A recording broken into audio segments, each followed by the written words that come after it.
So how do you guys think this pipeline is going to affect like our future generations and whatnot? Oh, it's going to affect it big time. I mean, and once they already had about 250 incidents with the pipes previously to what's happening now with the Keystone as well as this pipeline here, that they're not telling the media, or it's not being leaked out unless people actually look it up and do the research on it, because they're leaving it and they're hiding it. They're not saying anything about it. But there's a lot of spills here and there that have the pipes have broken and that they're in the ground, that are, you know, that were underneath rivers previous that are north of us in Canada.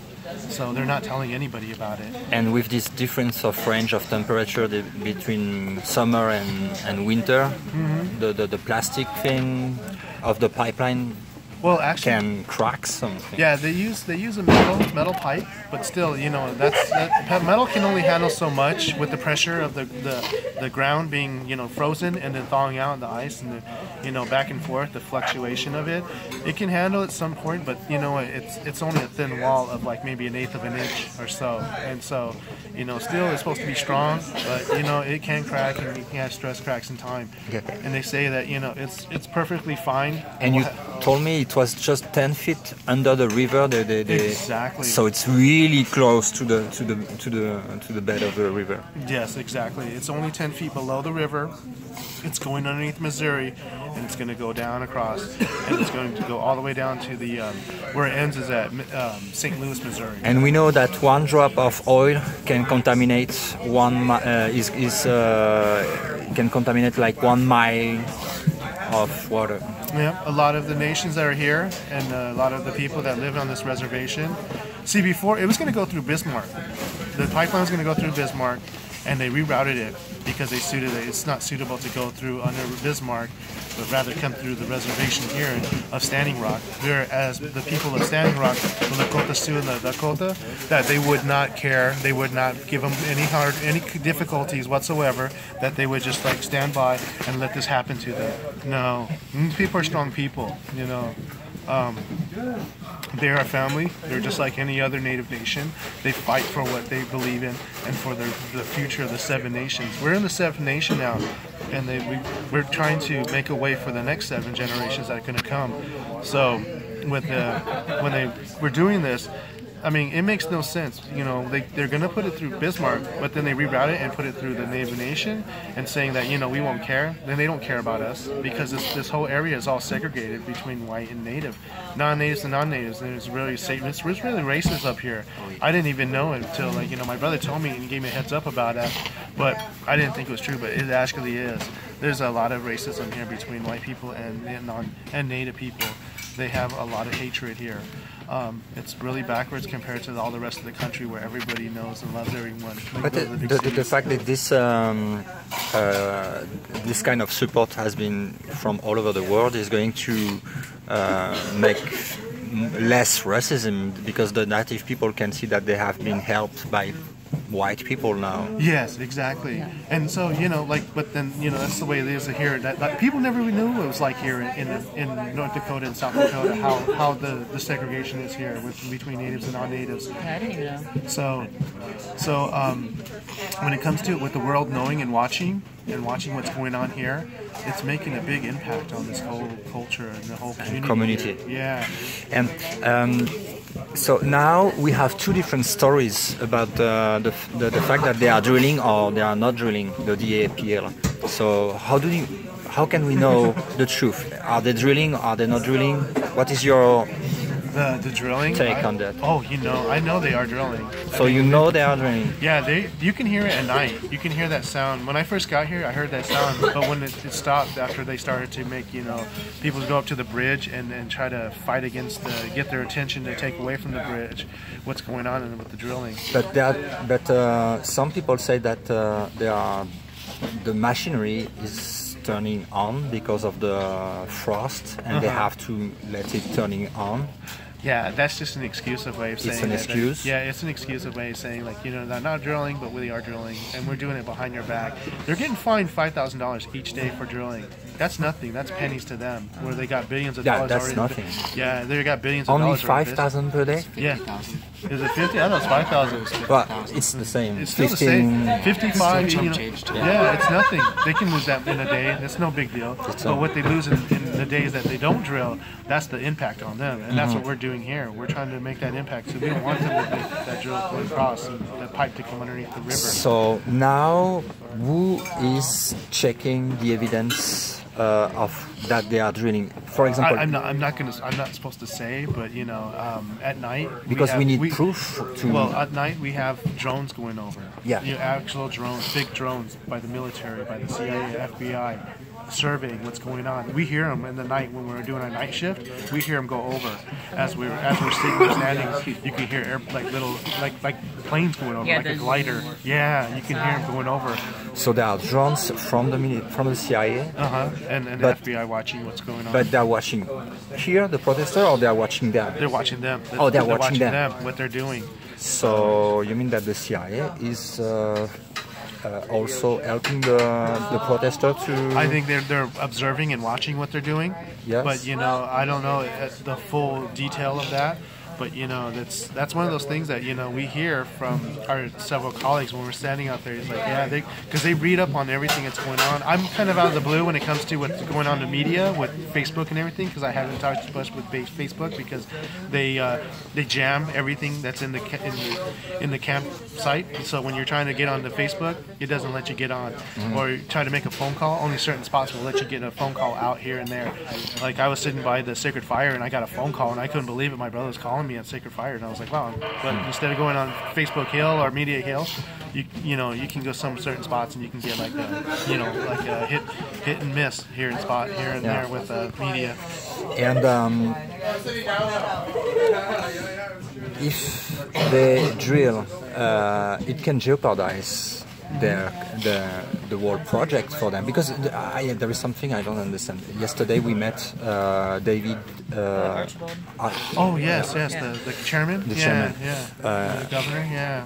And Archibald, and he was saying to us that they are not drilling. That's what he's saying. And that if they was drilling, it will be a very good thing for them, because they are going to be in a big mess if they continue to drill. So yeah, when I think about that, you know, what he says, I mean, I think he's trying to keep it kind of calm, that not to make people upset. Yeah. And also to make the fact that, you know, he's not trying to point out that they are or not. He may have more intel about that. But when it comes to it, you can see it when we're on their side. You guys are actually out here. Yeah, we can see them laying pipe with binoculars and see what they're doing over there, laying down pipe as they're starting. Okay, so during the night. Or during the day, actually. During the day. Yesterday they were over. So you have binocular and you can watch them. Yeah. You can see it over Northgate. They have mounds of dirt. Yesterday they were digging it all up. They don't have the equipment out there now, but the dirt's still out there. Okay. So, why does Archambault is trying to put people, because he even say that. I'm thinking it might be his position, because he has a position there that he has to uphold, and he even say that we should leave. Yeah, he's always saying things like that just for the safety of the people. But you know, I think. Well, he has a point that it does cost. Them, like if something goes wrong, if someone gets stuck, if someone gets hurt, like it is money, and it does cost them. There is points, but there's some points in there. Can be also an excuse. And honestly, I mean, I would say that you know, he might be with them or might be not. Who knows? You know, it's something. One of those things. You know, with politicians, you can't really trust what they say or what they do. They may be saying they're doing it for the better of the people, but sometimes politicians are dirty. You know, they do it to better for themselves. They're probably getting some sort of insensitive of something. This is why we're trying to, you know, kind of see like everyone's like viewpoint here, you know, like exactly. And it's funny, like everyone has a different story. Everyone. Yeah, I mean, I don't know the governor of the nation of the Standing Rock Nation too well. Yeah. But you know, from my attentions, he's doing well. He's doing good for the people. Okay. But if he's not, because I've had several. What was it? Members of my own tribe that, you know, embezzled money, which would be supposed to be going to financial aid for kids, but they're, you know, for school and everything. They're embezzling the money and keeping it themselves.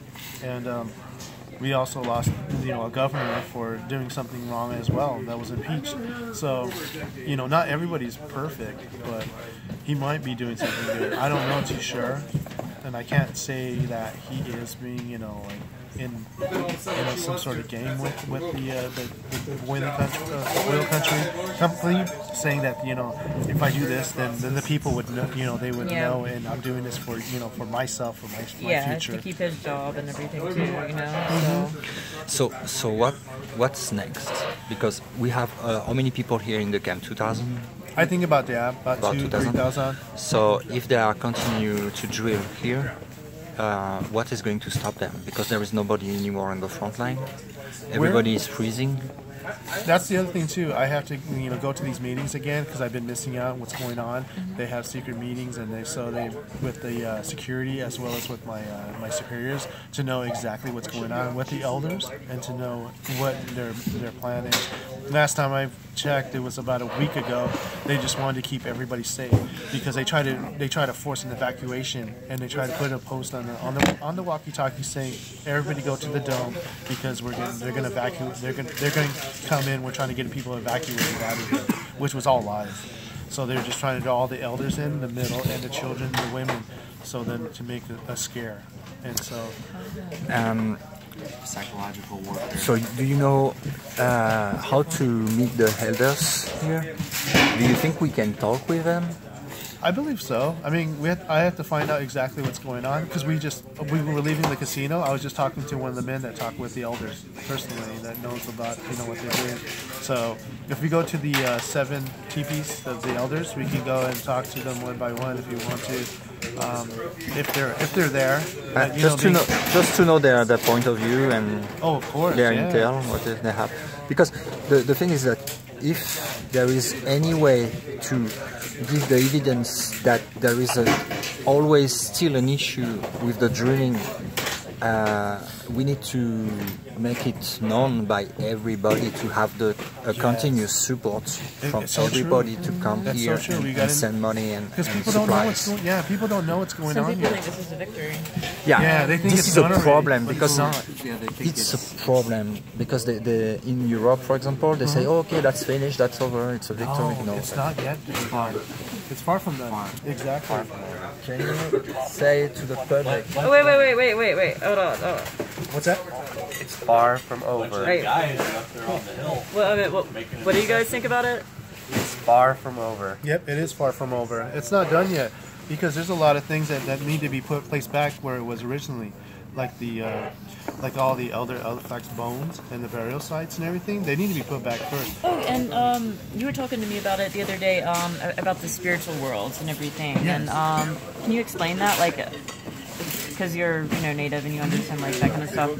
Just like explain what you were telling me yesterday. Okay, like when the different worlds. Yeah, when they're not settled into their place and where they're supposed to be resting, they still roam the land.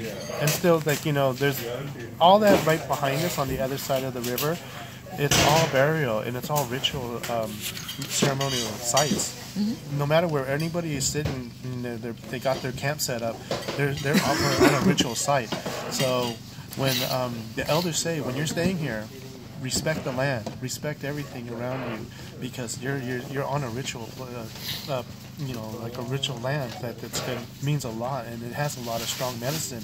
And it's ironic because, you know, sometimes at night we see spirits and we see orbs. Like my brother took a picture in the middle of the day and he saw a blue orb sitting on the ground. Okay, what is the color of the orbs you saw? Blue. Like okay, and what size? They're about big as a ball. You know? Yeah. Okay, and there was moving? How they was They moving? weren't moving. They was still. It was just still sitting there on the ground, on the grass, in the light of day, you know, in the sunlight. And I was like, whoa, what's On that? the sunlight. In the sunlight, just sitting there. And he didn't see it. He didn't notice it. And at it was first, the color of it was still, or it was glowing like I believe it's like kind of like a glowing color. a glowing color. Okay. Yeah, pulsing color. Pulsing. It was blue though. It was really crazy. I'm like, he showed me that picture, and I was like, Okay. no way. And so at night when we're working late at night between like 2 to 5 or so, we always see things out there when nobody else is asleep. We just Especially by Turtle Island. Yeah, Turtle Island. Especially out there by Yeah. Turtle Island. There's Okay. a lot of activity out there. And did you see a lot of UFOs here? No, I haven't. I've had people I camped out with said that they've heard some UFOs, but I haven't personally seen any. Yeah, we're out in the You didn't country, personally, so- but you know people that saw them. They said they heard them. They said they heard them, but I'm not sure if they said they saw them. I think they heard them. But the thing is, like, you know, the UFOs, they can be misplaced for the spirits, so the orbs. And that's what the whole thing is, too, because, like my brother said, a long time ago, when people would walk around and see that we're on Spiritual Hill, that the burial site, that they would say, you know, we see lights coming up from there, in that area. And it's basically the orbs of the spirits being there, like, because that's They're a probably very not happy strong. that a lot of- Yeah. They're not. Oh, they're not. They're not. They're walking. Their ancestors have been like, you know, That's why disrespected. They're out and- there on the river. Yeah. So not happy. Like when I first came here, my first shift, the wind was blowing so hard, and the flags, you hear them flapping in the wind. I could have swore I had my back to it, to the road, to Flag Avenue, and I was looking towards when people are coming in. I could swear I heard horses coming behind me. When I turned around, there was no horses, like is riders. crazy. Yeah. Wow. So I would hear like the galloping of the hoofs hitting the Wow. ground, the hard ice, and I looked back and there was nobody there. And then, you know, sometimes we would sit out and we look on towards the bridge where the curve. There's like a silhouette coming over, and you could see like images Yeah. of horses and riders standing there. 2 apparitions, native apparitions, going towards the bridge. Speak loud. Yeah. Sorry, when I was doing security over here at Rosebud one night, early in the morning, I saw 2 apparitions, dark native ones, going that way towards north, towards the bridge. So you see a lot of that stuff out here. Yeah. Okay. So it's really there's strong the message here. spirit world is so close to like our world. Like I really do believe that, and So true. It is. we need to respect the land because like Earth has a spirit of itself, like this whole planet, That's right. and we need to respect her because kind of like I think it was Archibald who said it. We don't own Earth. Earth owns us. That's right. If anything, we are Earth's slaves. That's right. That's so true. Okay. And so when it I'm comes going to to